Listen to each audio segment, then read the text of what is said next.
Que Dios les continúe bendiciendo, amados hermanos, en esta mañana.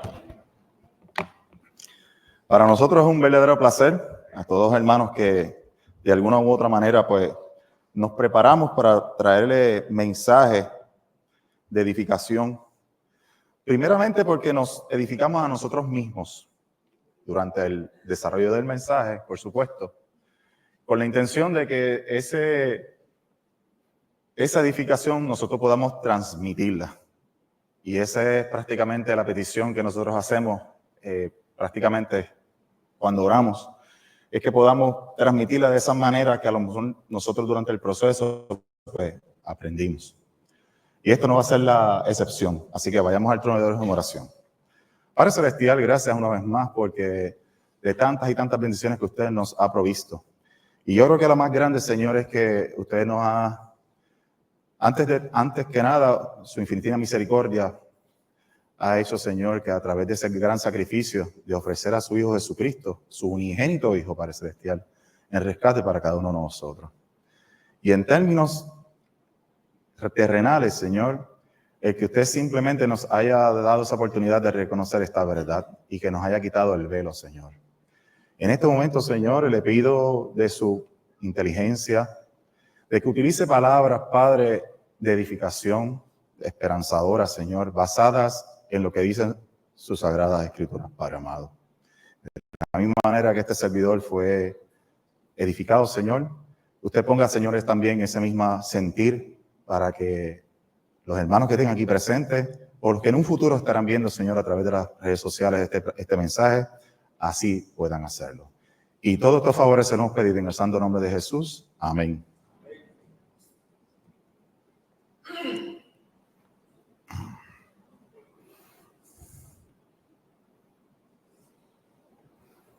Amados, la última vez y no tengo la expectativa que se acuerden, pero el último mensaje se trataba del perfecto plan de Dios.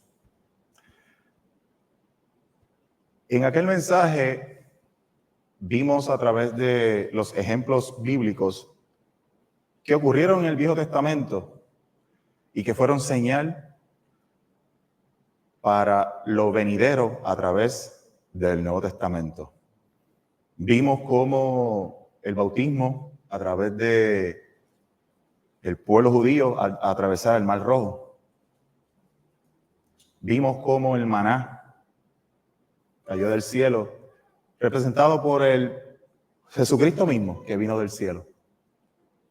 Vimos también cómo la serpiente en el desierto, con esa fe que los israelitas miraron y se podían salvar de las picadas, en el Nuevo Testamento, con nosotros mirar el gran sacrificio de Jesucristo en la cruz, nosotros también tenemos esa misma oportunidad.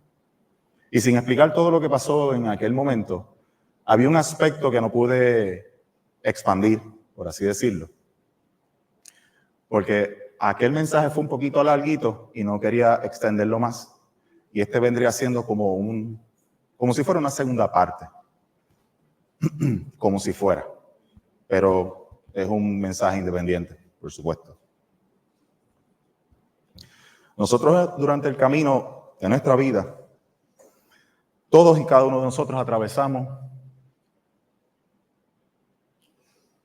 por cuestionamientos, dudas, temores. Y todas ellas van en busca de la verdad y en busca de un propósito. Y a veces no podemos captar, a veces no tenemos los ojos puestos donde tenemos que ponerlos puestos para poder mirar las cosas que nos suceden. Todos los caminos, amados hermanos, como vemos en estas gráficas, es hacia una montaña, hacia una cima.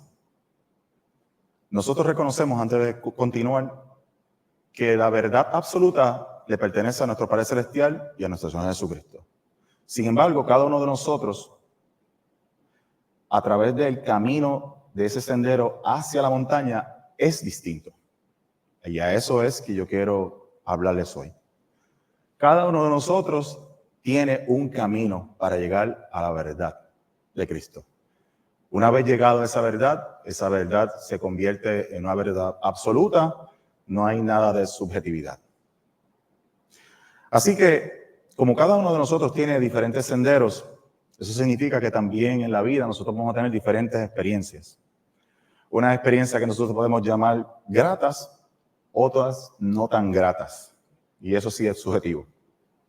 ¿Okay?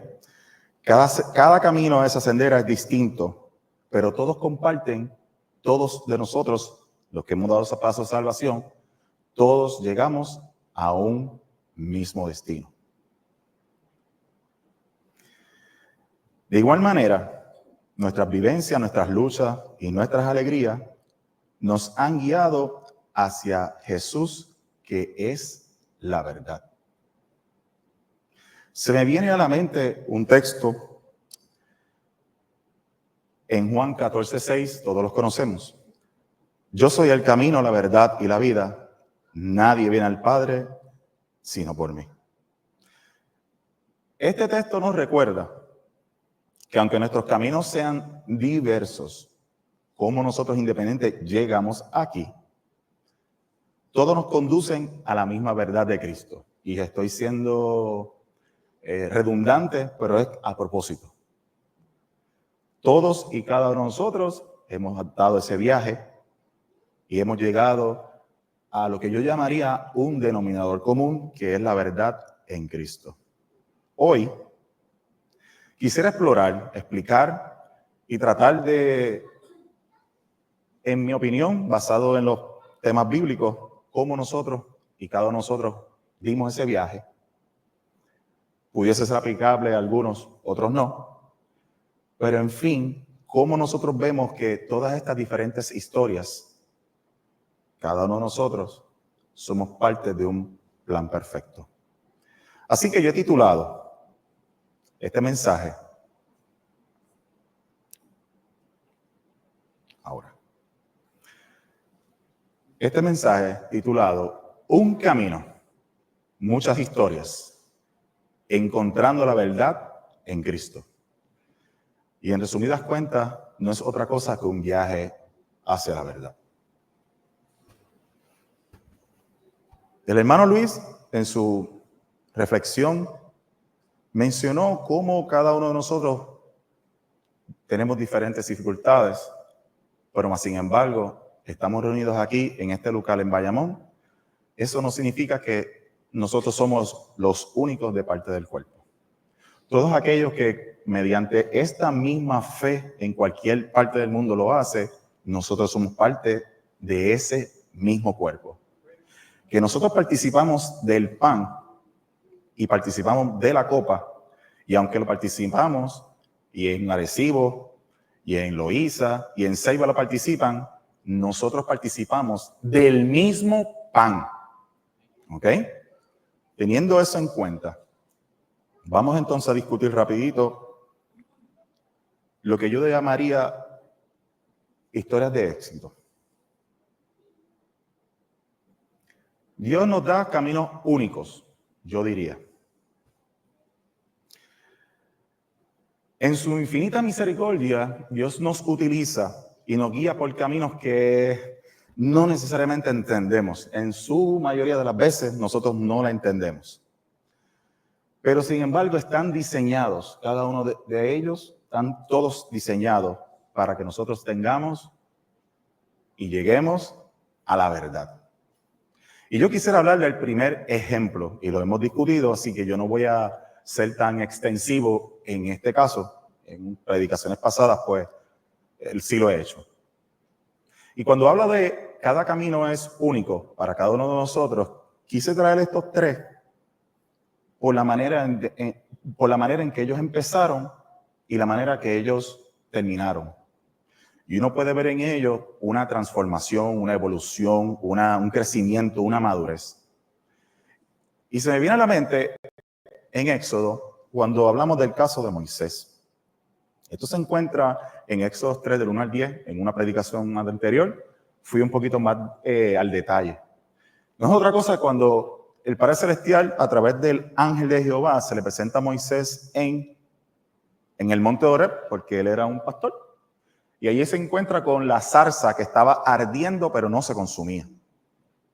Vemos a un Moisés inseguro, un Moisés que se le dio una tarea inimaginable, algo que él no podía entender. Él estaba tan asustado que él dio como 4 o 5 excusas. La otra vez en una predicación lo hablamos, que si él era gago, que si él no puede, que si, bueno, se parece a un refrán puertorriqueño que parece que en el barco, en el muelle de San Juan llegó un barco lleno de excusas y que cada cual a la hora de la verdad escoge la más que le conviene. En esa misma actitud Moisés lo tomó contra, ¿verdad?, a favor de Dios, pero Dios fue bien insistente y Dios fue como que bien contundente, y es como que hasta que no quedó de otra, ¿verdad? No quedó de otra que Moisés. Pero sin embargo, al ver un Moisés de esa manera, vemos cómo Moisés terminó.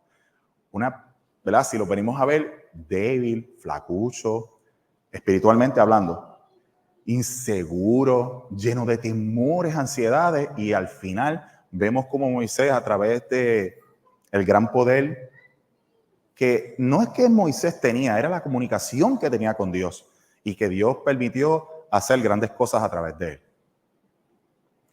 El segundo lo conocemos bastante bien, probablemente no tengamos que hablar tantísimo, fue el apóstol Pablo. Un hombre tan celoso, tan celoso. Y el concepto de celoso es que, reconociendo que Jehová es el único Dios y las órdenes y los estatutos dados a través de Moisés eran los únicos, cualquier otra cosa que no fuera esa, él entendía que no llegaban al camino de Dios. Por lo tanto, cualquier otra cosa que estuviese en contra, él lo consideraba como una herejía. Y es por eso que él entonces persiguió a los cristianos y los entregaba. Pero, como todos sabemos, la moneda se viró. Jesucristo se le presentó en el camino a Damasco. Y no fue una demostración de una sola persona, sino los que estaban alrededor de él pudieron ver la luz. En el caso a Saulo lo dejó ciego, pero escucharon y ellos estaban atemorizados. Así que no fue de que una persona tuvo un lapso, me caí y soñé. Así que habían testigos. Reconocemos también a través de las Escrituras cómo Jehová Dios tenía un gran plan con el apóstol Pablo. Y cada una de estas historias vemos, miren cuán distintas fueron estos senderos. Y al final pudimos ver una resolución o llegaron a una meta. Yo quisiera hablarle un chililín de María Magdalena. Y a través de la palabra tal vez no podemos entender, no podemos ver tanto de ella. Y aunque hay varias referencias de María Magdalena, no necesariamente la misma María Magdalena, no hay una... No me atrevo a decir una evidencia científica, ¿verdad? Pero hay referencias de varias María Magdalena. Pero yo le voy a dar específicamente a esta. Y es la que se habla en Lucas 8, específicamente en el 2. Y era esta María que Jesucristo le había liberado de 7 espíritus inmundos. ¿Ok? Así que esta María fue una de las seguidoras de Jesucristo. Pero de las seguidoras de las de verdad, como digo yo. No de los seguidores de calle, de pasillo, que fueron bien activas. La obra de Jesucristo, aunque no da tanto detalle aquí en la palabra, debemos de pensar que debe haber habido algún tipo de logística. Porque Jesucristo andaba con sus apóstoles, con sus discípulos que posteriormente fueron apóstoles. Obviamente, como estaban hablando de la palabra, a lo mejor no había momento en algunos momentos tenían que trabajar y tenían que depender de la caridad de ciertas personas. Y había una logística porque había otras personas que estaban con ellos, que vamos a comer y lo demás. Así que María Magdalena y los demás estaban conjuntamente con Cristo. El hecho de que María, Jesucristo la haya liberado de 7 espíritus inmundos, me da a mí con pensar que María tenía un gran afecto por Jesucristo. en el sentido de que al que más se le perdona, más lo agradece, vamos a decirlo de esa manera. Y de hecho, Jesucristo habla sobre una parábola acerca de esto. Pero lo importante de María es lo siguiente, María Magdalena, es que María fue testigo de los mayores acontecimientos de la crucifixión de Jesucristo. Estuvo acompañando a María, la madre de Jesús, durante todo ese, yo diría, calvario, porque yo sé que Jesucristo sufrió, pero una madre ver todo lo que le pasó a Jesucristo, no debió haber sido fácil tampoco. Pues María Magdalena estuvo en esos momentos. Ella estuvo presente en ese juicio, oyó cuando Pilato pronunció la sentencia de muerte, vio cuando Jesucristo fue golpeado y humillado por la multitud. Ella estuvo con Jesucristo en ese momento cuando Él expira. Pero lo que aquí hace la diferencia es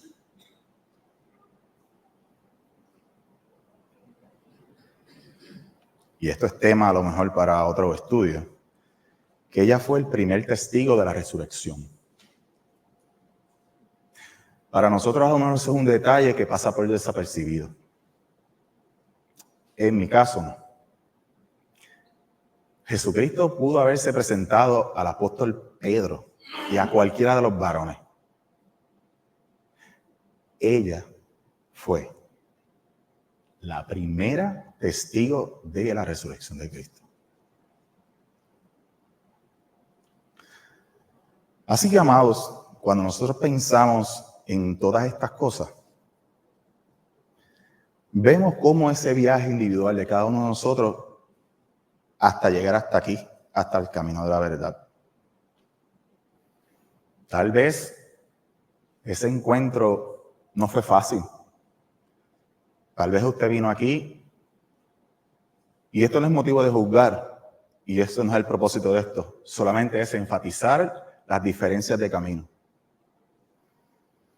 Por una crisis mental, matrimonial, psicológica, depresión, enfermedades, situaciones. Simplemente usted estaba buscando la verdad y de casualidad se topó con la iglesia de Cristo. Sí, también. Muchos de nosotros, sí. Otros, no. Yo lo que le quiero mencionar, amados hermanos, que estas experiencias no han sido errores. Ninguna. Algunos se apartaron, regresaron, se han mantenido, se han resbalado. Otros se han unido a este cuerpo. Quién sabe si algunos se separarán. Amados, ninguna de estas cosas que le ha pasado a ninguno de ustedes ni a ninguno de nosotros ha sido casualidad.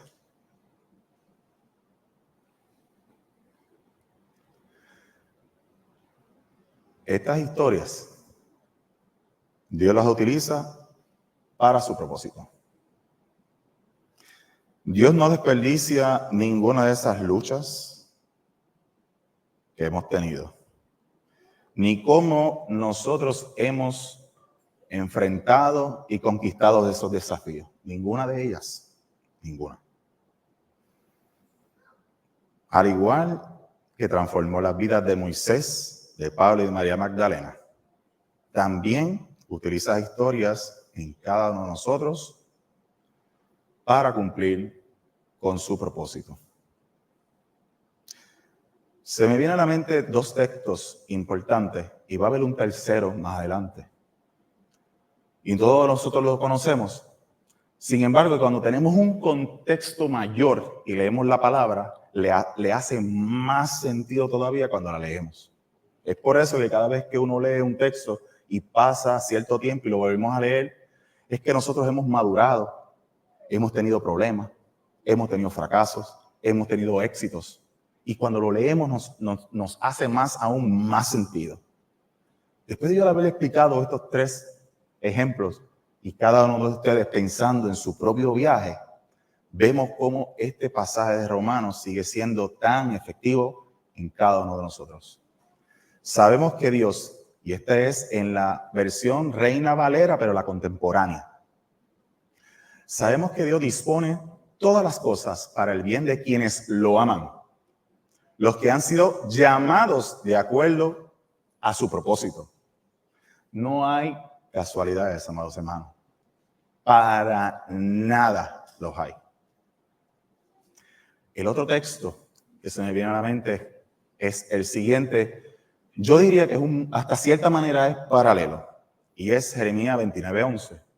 En el contexto de que Jeremías, ¿verdad?, tuvo que enfrentar un pueblo y, ¿verdad?, bastante alejado de Dios en ese momento. Y aún con todo y el castigo que el pueblo tenía, miren las palabras que le transmite el profeta Jeremías al pueblo, con todo y los malos ratos. Porque yo sé los pensamientos que tengo acerca de vosotros, dice Jehová, pensamiento de paz y no de mal, para daros el fin que esperáis.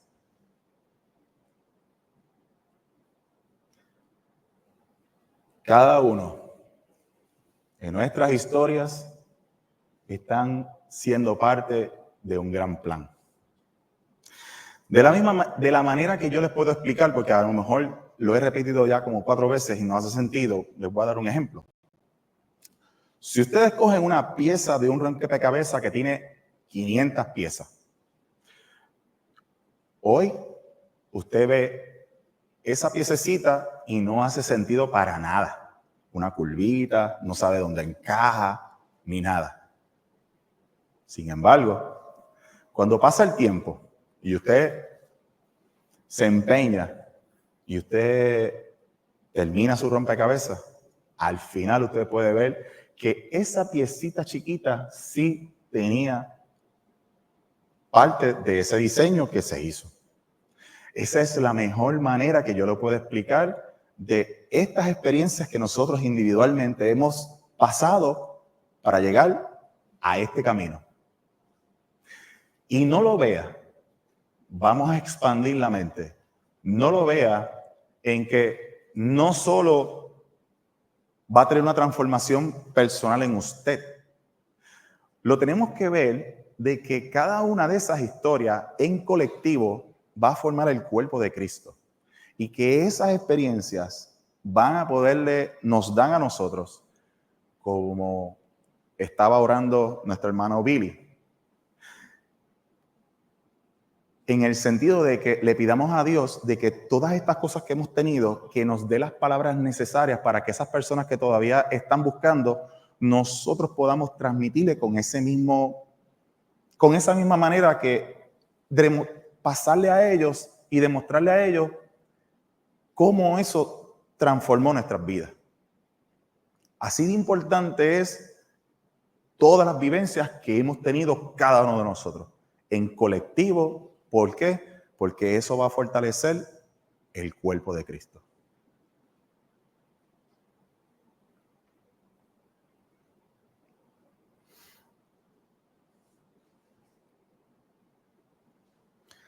Como les había mencionado anteriormente, la verdad es constante, la verdad es una. Cristo es hoy, ayer y el mismo siempre. Sin embargo, como ya hemos recalcado, cada viaje de nosotros ha sido individual y personal. Quisiera leerles ahora la lectura de esta mañana. Creo que con todo lo que hemos discutido va a hacer mucho sentido ahora. Y es que la verdad de Dios en Cristo, como les había mencionado, no cambia. El viaje de nosotros sí. Jehová Dios utiliza y respeta todas nuestras decisiones. Cada uno de nosotros las va a tomar, Él no va a interferir con ninguna de ellas, pero sí nos da la oportunidad para que nosotros, tropezando poco o tropezando mucho, podamos llegar al camino. Así que todas son igualmente válidas, no podemos decir que la cruz mía es más pesada que la tuya ni la tuya, porque no es así. Cada uno va a tener su propio peso. Así que no podemos pensar que Dios es injusto pensando en que la carga de aquel es más pesada que la del otro. No. Dios conoce a todos los corazones y Él sabe cómo nos va a medir a cada uno. Así que no podemos decir, pero mira esto, pero mira el otro, porque no es así. Salmo 25, del 4 al 10, nos dice como sigue. Muéstrame, oh Jehová, tus caminos. Enséñame tus sendas. Encamíname en tu verdad. Y enséñame, porque tú eres el Dios de mi salvación. En ti he esperado todo el día. Acuérdate, oh Jehová, de tus piedades y de tus misericordias, que son perpetuas. De los pecados de mi juventud y de mis rebeliones no te acuerdes. Conforme a tu misericordia, acuérdate de mí. Porque tu bondad, oh Jehová, porque bueno y recto es Jehová. Por tanto, Él enseñará a los pecadores el camino, encaminará a los humildes por el juicio y enseñará a los mansos su carrera. Todas las sendas de Jehová son misericordia y verdad para los que guardan su pacto y sus testimonios. No importa cuán diferente sea nuestro viaje, la verdad de cada uno de nosotros, la verdad cuando lleguemos a cada uno de nosotros sigue siendo constante. No nos miden a nosotros diferente a los demás. Siempre es a través del lente de nuestro Señor Jesucristo. ¿Qué es, sin embargo, a pesar de que tenemos diferentes caminos y es personal, qué es lo que hace común entonces el camino? Porque dijo, pero chama, estás diciendo que todo el mundo llega a la cima de diferentes maneras, pero entonces, ¿cómo eso tiene un denominador común? ¿Cómo eso es común?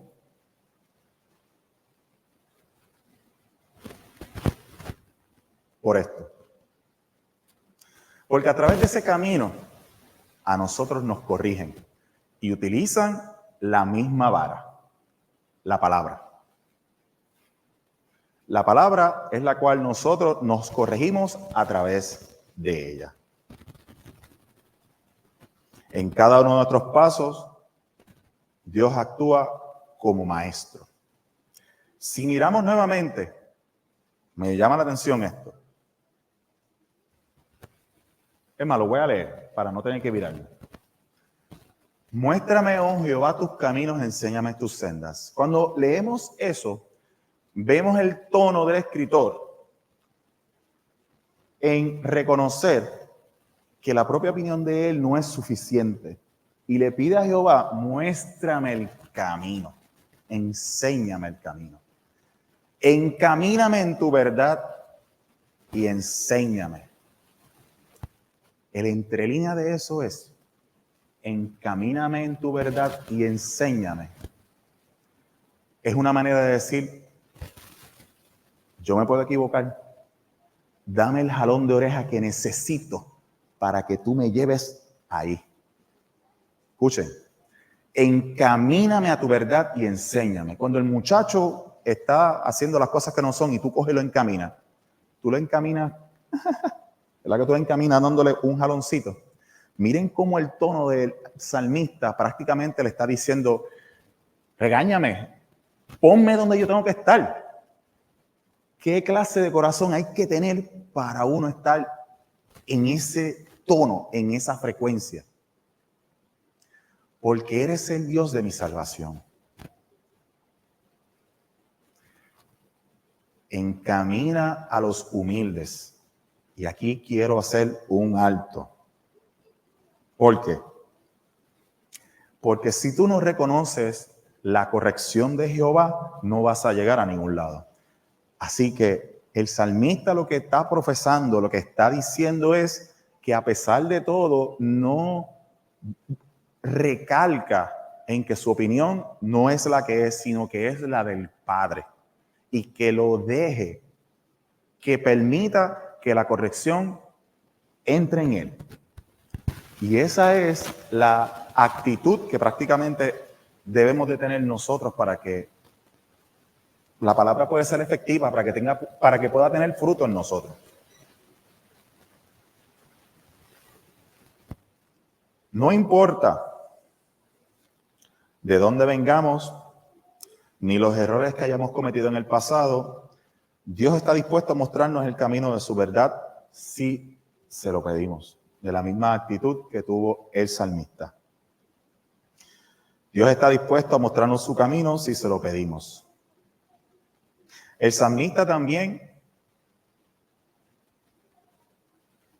dice que Dios guía a los humildes.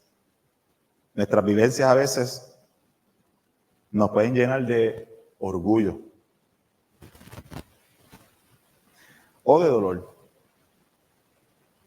Pero la humildad va a ser una característica que nos va a poder ayudar a recibir la corrección a tiempo.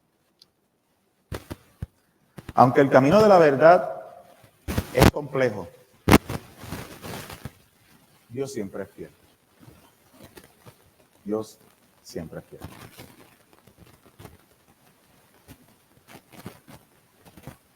Este texto que está aquí, 25:10, está alineado con Romanos 8:28 y Jeremías 29:11. En ambos dice que en todas las situaciones, Dios tiene pensamientos de bien. Eso lo dice en Jeremías. En Romanos 8:28, para aquellos que están conforme a su propósito, todas las cosas le vienen a bien. Los que siguen la voluntad de Dios. Miren lo que dice este verso. Este verso también es paralelo. Todas las sendas de Jehová son misericordia y verdad para los que guardan su pacto y sus testimonios. Esta palabra y también, este texto también es paralelo. Amados, cada uno de nosotros debe analizar su viaje y pedirle a Dios que le guíe por el camino, tal como lo hace el salmista. La vida a veces nos lanza, en el argot del béisbol, nos lanza curvas inesperadas. Pero el salmista, como el resto de los textos, vemos cómo Dios está al lado nuestro para que nos apoye en cada uno de esos desafíos.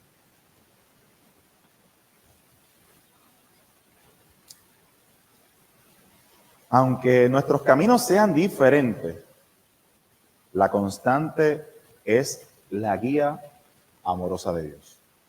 Todos nuestros senderos son diferentes cuando vamos hacia la verdad. Cada uno de esos caminos va guiado por el amor de Dios. En cada viaje, en cada paso. Reconozco que ha sido difícil y probablemente lo continuará haciendo en algunas de las ocasiones. Pero el acto de fe aquí es confiar en Dios. La confianza en Dios no es activa. Y aquí viene porque siempre hablamos de confiar en Dios, pero a veces, ¿cómo yo hago eso? Pero ¿cómo yo confío en Dios? Tú tienes que hacer tu propia parte. Como en otras ocasiones, tú no vas a recibir un mensaje de texto de parte de Dios que te diga qué es lo que tú vas a hacer. No. No sabes si vas a aceptar o no un trabajo, tú no vas a recibir un mensaje de texto. Tú no sabes si tienes que para continuar el examen, vas a pasar el examen, sí o no, Él no te va a mandar un mensaje de texto. Necesitas darle corrección a tus hijos, eres muy fuerte o eres muy débil, no te va a mandar un mensaje de texto. Vengo o no vengo a la iglesia, no te va a mandar un mensaje de texto. ¿Cómo tú confías? Tú confías en que con las herramientas que tú tienes, porque tienes que leer de la palabra, porque si tú no lees de la palabra, no te alimentas. Con las herramientas que tú tienes a la mano, tú tienes que tomar una decisión. Esa decisión está plagada probablemente de temores. Y aquí tú tienes que hacer lo que se llama un acto de fe. Escógela. Dios no te va, escógela. Aquí los miércoles se están trayendo unos estudios con el hermano Félix. Y hay esa parte a mí oye, es que me ha tocado, porque es que no puedo decir otra cosa, es que me ha tocado. Tienes que tomar riesgos. De eso se trata. De eso se trata. Con las herramientas que tú tienes, ve por ahí para abajo. Claro, encomienda tus decisiones al Padre Celestial y tienes que tratar de informarte, de llenarte para que dentro de las opciones que tengas, tú tomes la mejor. ¿Fallaste? Eso no es un error. Lo acabamos de ver. ¿Fallaste? No es un error. ¿Por qué? Porque eso es un cantito de ese gran rompecabezas que ahora tú no lo entiendes. Tú ves ese canto de rompecabezas, tú no entiendes eso. Lo vas a entender después. Eso se trata, fe. Le pides al Señor, de verdad que no sé qué hacer, voy a tomar esta decisión para el celestial, dirígeme. Y te quedas ahí. Pero tienes que continuar. A eso es que refiere confía. Confía es infórmate, llénate, órale y sigue adelante. Eso es activamente lo que significa confía en Dios. Suena fácil como que de boca, pero créanme, quien no lo es, nosotros a veces nos desesperamos. A veces queremos una contestación de algo y somos tan desesperados. Dios mío, pero ¿y por qué esto no avanza? ¿Pero por qué esta decisión? ¿Pero por qué esto no sucede? ¿Sabes qué? Es parte del proceso. Es parte del proceso. Amado, todas las sendas del Señor son amor y verdad para aquellos que cumplen los preceptos de su pacto. Cada historia, cada vivencia es parte del plan perfecto de Dios. Amados, hasta aquí el mensaje. Me encanta, no pude añadir todas estas palabras en mi mensaje anterior, pero yo quiero que ustedes vean que el plan de Dios es perfecto. Y parte del plan que tiene para cada uno de nosotros está aquí descrito. Y Dios hizo su parte ya. Y en la predicación pasada vimos cómo cada uno de esos elementos sigue siendo tan vigente como hoy. Pero para nosotros validar esa fe que nosotros estamos profesando, hay que hacer estos pasos que están aquí atrás. Miren, hemos escuchado la palabra y hemos escuchado la verdad. Hemos creído en ella porque esta palabra no es mía. Estoy hablando lo que yo he leído y lo que yo a través del mensaje me he podido nutrir y trato de explicarlo hacia los demás. Y que si usted cree, usted se arrepiente. Usted no se tiene que arrepentir de que se mintió, de que se robó. Claro, eso también. No. Haber vivido esta vida y usted no haber reconocido que el Ser Supremo, el que se merece todo, usted no lo reconoce como Dios y Señor. Y que ese Ser Supremo mandó a su Hijo. Que no fue nada barato. Que no fue nada vano. Fue algo preciado. Su unigénito. No mandó a nadie de poco rango. Mandó a su Hijo la imagen de su gloria misma. Y eso es lo que nos da a demostrar a nosotros, amados, es que Dios tiene un genuino interés en cada uno de nosotros. Cuando hizo y fue capaz de hacer ese sacrificio tan grande. Cuando nosotros pensamos en eso, nuestro convencimiento es de verdadero arrepentimiento. Eso no llega a otra cosa que confesar que verdaderamente Dios, a través de Jesucristo, es nuestro único Salvador. Y ese pensamiento nos lleva cautivo a los pies de Cristo. Cautivo porque es que no tenemos cómo zafarnos de una cosa como esta, de una salvación tan grande, para que pasemos a las aguas bautismales y continuar en este camino. Así que, amados, esto más bien era un mensaje de mucha reflexión individual para cada uno de nosotros. Pero si hay alguien que todavía quisiera reconciliarse, que a lo mejor no ha dado ese paso de fe, esto podría ser una tremenda oportunidad. Le voy a pedir a nuestro hermano Rafael Torres para que cante el himno de invitación.